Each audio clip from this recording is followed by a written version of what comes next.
ইবনে ইসহাকের যে সিরাতটা এটা তো প্রাচীন, সর্বপ্রাচীন। তো ইবনে ইসহাকের সিরাতটা কিন্তু পাওয়া যায় না। তো ইবনে ইবনে হিশামেরটা পাওয়া যায়। তো ইবনে হিশাম যেটা করেছেন ইবনে ইসহাক থেকেই কিন্তু মানে সংক্ষিপ্ত করেছেন। তো সেক্ষেত্রে কয়েকটা কারণ বলেছেন তিনি কি বাদ দিয়েছেন।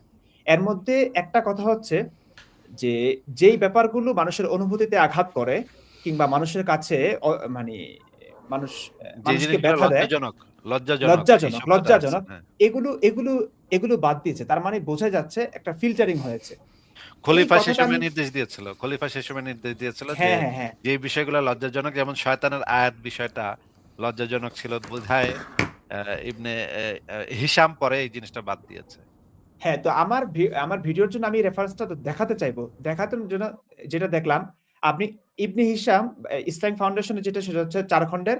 আমি সেটাতে দেখলাম সেখানে তারা অনেক পৃষ্ঠার একটা ভূমিকা লিখেছে। কিন্তু ইবনে হিশামের ওই ভূমিকাটা তারা বাদ দিয়েছে। মানে তাদের পক্ষ থেকে একটা অ্যাম ভূমিকা তারা দিয়েছে।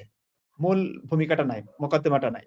এরপর দেখলাম ইসলামিক সেন্টারের যে অনুবাদ, সেটা তো একই ব্যাপার দেখলাম। ইবনে হিশামের যে মোকদ্দমা, সেটা কিন্তু পাওয়া যায়নি মানে ভূমিকাটা। তো আমি খুবই হতাশ। তারপরে উর্দু কয়েকটা কিতাব দেখলাম, যেহেতু আমার উর্দু জানা আছে। উর্দু কিতাবেও ইবনে হিশামের মোকদ্দমাটা নাই। মানে যেখানে তিনি এই কথাটা লিখেছেন। নিজেদের পক্ষ থেকে একটা ভূমিকা দিয়েছেন। মানে আমি এই যে এমন আরো অনেকগুলো উদাহরণ আছে যেমন জাওনিয়া কিংবা আপনি ওই যে নবী সাফিয়ার মোহাম্মদ যে হাদিসটা ওই যে জাওনিয়ার হাদিসটা বন্দানির হ্যাঁ, বাজারের লোক। এই শব্দগুলো তারা একটু এদিক সেদিক করে দিচ্ছে। অনুবাদগুলোকে চেঞ্জ করে দিচ্ছে। তারপরে ওই যে নবী কি যেন এটা মনে পড়ছে না এখন এই মুহূর্তে। এই নবী যে গালি দিয়েছিল সাফিয়াকে, ওইটাই হ্যাঁ? তো বললাম বন্দা। হ্যাঁ, বন্ধা, নেরি এগুলোকে তারা চেঞ্জ করে দিচ্ছে এবং আগের এই যে এই ব্যাপারগুলো করছে এগুলো পরবর্তীতে আমরা হঠাৎ করে আবার হাদিসটা দেখি ওমা! এগুলো কাটা। আগেরগুলো কাটা, নতুন নতুন অনুবাদ লিখেছে। তার মানে এতদিনের অনুবাদগুলো কি ভুল ছিল? মানে এই যে এই কাজগুলো করছে এগুলো আমি কি করব? পরবর্তীতে আমাদের ভিডিও বানাতে গিয়ে কিংবা রেফারেন্স দেখাতে গিয়ে বিপাকে পড়তে হয় এবং মূল জিনিসগুলো আমরা ওই মূল বইয়ে পর্যন্ত পাই না। মানে আমরা তো আসলে এখন তো আমার কাছে আরবি বইগুলো নাই। আমরা তো আর সব অনলাইনে যেগুলো পাওয়া যায় সেগুলো থেকেই রেফারেন্স দেখাতে হয়। তো সেক্ষেত্রে দেখা যায় তারা মূল কিতাব থেকে কিংবা অনলাইনে যেগুলো পাওয়া যায় সেখানে দেখি যে যেগুলো আমরা চাই সেগুলো পাচ্ছি না। চেঞ্জ করে দিচ্ছে কিংবা পুরোপুরি বাদ দিয়ে ফেলছে। এই ক্ষেত্রে কি করণীয়? মানে আমরা কি করতে পারি এই ক্ষেত্রে? এই ক্ষেত্রে আমি যেই কাজটা এখন করতেছি সেটা হচ্ছে যে সামেলা ওয়েবসাইটে সব বই, জি। আরবি বইগুলো আছে। এবং আমি আচ্ছা, আচ্ছা। যেই আ ওই লিংকে যাই, ওই পেজটাতে যাই। আমি তো আরবি বুঝি না। আমি যেটা করি এআই কে দিয়ে দিই যে, "তুমি এই পুরা পাতাটা আমাকে অনুবাদ করে দাও।" আ সে আচ্ছা, আচ্ছা। সুন্দরভাবে আমাকে খুব সুন্দর অনুবাদ করে দেয় সে, হ্যাঁ? এবং আমি সেইটা আ আরবিটা সহ এবং বাংলাটা সহ আমি সংশয়.com এ দিয়ে দিই। এই কারণে আমার আর এই প্রবলেমটা এখন আর ফেস করতে হয় না। আচ্ছা, আমি আচ্ছা। এখন ওই আমার প্রবলেম হয়ে যায় ভাই আমি তো ওই যে বাঙালি শ্রোতাদের জন্যই যেহেতু ভিডিও বানাই, তো আমি একদম বাংলা রেফারেন্স গুলো দেখাতে চাই একদম এ কাল ইয়া দিয়া মার্ক করে। এই কারণে আমার প্রবলেম হয়ে যায়। কারণ আরবিতে ভিডিও বানালে তো সহজই হতো। কিন্তু আরবিতে আর বুঝবে না। তখন বলবে যে, "আরবি দেখাস কেন? বাংলা দেখা।"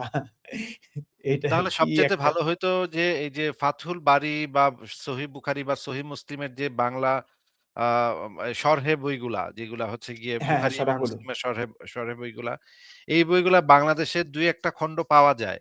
ওগুলা যদি আমরা সংগ্রহ করতে পারতাম, ওগুলার পিডিএফ ভার্সন নাই অনলাইনে। আমি খুঁজছি অনেক।